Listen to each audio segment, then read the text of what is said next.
क्या आपने कभी सोचा है कि अहंकार सबसे महान योद्धा को भी कैसे गिरा सकता है? और अगर वो योद्धा अर्जुन जैसा महाशक्तिशाली हो तो उसे रोकने के लिए कोई साधारण शख्स तो नहीं होगा, है ना? तो सोचिए, क्या होगा जब अर्जुन के घमंड को तोड़ने के लिए खुद महाबली हनुमान प्रकट हो। महाभारत काल की बात है। अर्जुन हिमालय की गहरी वादियों में तपस्या कर रहे थे ताकि अपने शस्त्रों को और शक्तिशाली बना सकें। तभी उन्हें एक दिव्य स्वर्ण कमल के बारे में पता चला। अर्जुन मन में सोचते हुए, अगर मैं ये पुष्प द्रौपदी के लिए ले आऊं तो यह मेरी वीरता और प्रेम का सबसे बड़ा प्रमाण होगा। लेकिन दोस्तों, यहां ट्विस्ट आता है। अर्जुन का रास्ता रोकने के लिए कोई और नहीं बल्कि हनुमान जी आ चुके थे। अर्जुन ने देखा, घाटी के बीचों बीच एक विशाल वानर बैठा था। उसका तेजस्वी स्वरूप, शक्तिशाली भुजाएं और आंखों में चमक थी, मानो कोई दिव्य शक्ति वहां उपस्थित हो। यह वानर यहां क्या कर रहा है और यह रास्ता रोककर क्यों बैठा है?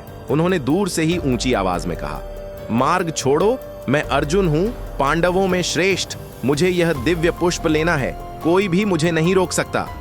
लेकिन वह वानर मुस्कुराया और बोला, यह मार्ग केवल उन्हीं के लिए खुलता है जिनका अहंकार शून्य हो। मैं अर्जुन हूं, पांडवों में श्रेष्ठ। मेरे बाणों की ताकत के आगे यह रास्ता कोई रोक नहीं सकता। हनुमान मुस्कुराए और बोले, अगर ऐसा है, यदि तुम्हें अपने बाणों पर इतना ही गर्व है तो अपने तीरों से एक ऐसा पुल बनाओ जिस पर मैं चल सकूं। यदि वह मेरा भार सहन कर ले तो मैं तुम्हें आगे जाने दूंगा।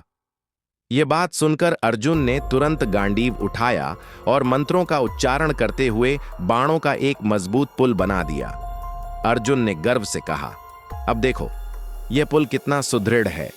हनुमान मुस्कुराते हैं, धीरे धीरे पहला कदम रखते हैं। पुल थोड़ा हिलता है। हनुमान जी दूसरा कदम रखते हैं और धड़ाम से पुल भरभरा कर गिर जाता है। और जब अर्जुन पूरी तरह से कंफ्यूज हो चुके थे, तब होती है स्वयं श्री कृष्ण प्रकट। हे पार्थ, यह तुम्हारा अहंकार था जिसने तुम्हारे पुल को गिरा दिया। शक्ति का वास्तविक स्रोत मैं हूं। जब तक मेरी कृपा नहीं होगी तब तक तुम्हारे बाणों में सामर्थ्य नहीं आएगा। अर्जुन का सिर झुक गया। उन्हें अपनी गलती का एहसास हो गया। श्री कृष्ण ने मुस्कुराते हुए कहा, अब अपने बाणों से एक और पुल बनाओ, लेकिन इस बार अहंकार से नहीं, भक्ति और विश्वास से। अर्जुन ने गहरी सांस ली, गांडीव उठाया और श्री कृष्ण को स्मरण करते हुए बाणों का एक और पुल बनाया। इस बार जब हनुमान जी उस पुल पर चढ़े तो वह अडिग रहा, मानो स्वयं धरती मां ने उसे धारण कर लिया हो। तभी हनुमान जी पुल पर खड़े होकर मुस्कुराए।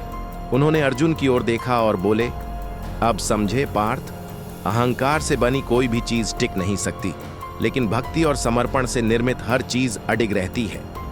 अर्जुन ने हाथ जोड़कर कहा, हनुमान जी, मुझे क्षमा करें। अब मैं समझ गया कि सच्ची शक्ति ईश्वर की कृपा और भक्ति में है, न कि केवल शस्त्रों की शक्ति में। तभी श्री कृष्ण मुस्कुराए और बोले, यही सत्य है अर्जुन। जब तक मन में समर्पण और विनम्रता होगी तब तक विजय तुम्हारी होगी। हनुमान जी ने प्रसन्न होकर अर्जुन को आशीर्वाद दिया। मैं तुम्हें वचन देता हूं कि महाभारत युद्ध में मैं तुम्हारे रथ की ध्वजा पर विराजमान रहूंगा और तुम्हारी रक्षा करूंगा। यह कहकर हनुमान जी अंतर्धान हो गए और अर्जुन के हृदय में एक नया प्रकाश प्रकट हुआ। विनम्रता, भक्ति और सच्ची शक्ति का प्रकाश। इस कहानी से हमें यह सीख मिलती है, अहंकार का नाश निश्चित है। चाहे कोई कितना भी शक्तिशाली क्यों न हो, अहंकार उसे गिरा ही देता है। अर्जुन की परीक्षा ने यही साबित किया। सच्ची शक्ति केवल भक्ति और समर्पण में है। अर्जुन की वीरता तब तक अधूरी थी जब तक उन्होंने श्री कृष्ण की कृपा को नहीं समझा। विनम्रता सबसे बड़ा गुण है। जो सच्चा वीर होता है वह हमेशा विनम्र और समर्पित होता है। परीक्षाएं हमें गिराने नहीं बल्कि सिखाने आती है। हनुमान जी ने अर्जुन का घमंड तोड़ा, लेकिन साथ ही उन्हें एक महान सबक भी दिया। भगवान सच्चे भक्तों की रक्षा करते हैं। अर्जुन को जब अपनी गलती का एहसास हुआ तब हनुमान जी ने उन्हें आशीर्वाद दिया कि वे महाभारत युद्ध में उनकी रक्षा करेंगे। तो असली ताकत बाहुबल में नहीं बल्कि भक्ति, समर्पण और विनम्रता में है। तो दोस्तों, आपको यह कहानी कैसी लगी? क्या आपके जीवन में भी कभी ऐसा अहंकार आया है जो आपको गिरा सकता था? कमेंट में बताइए।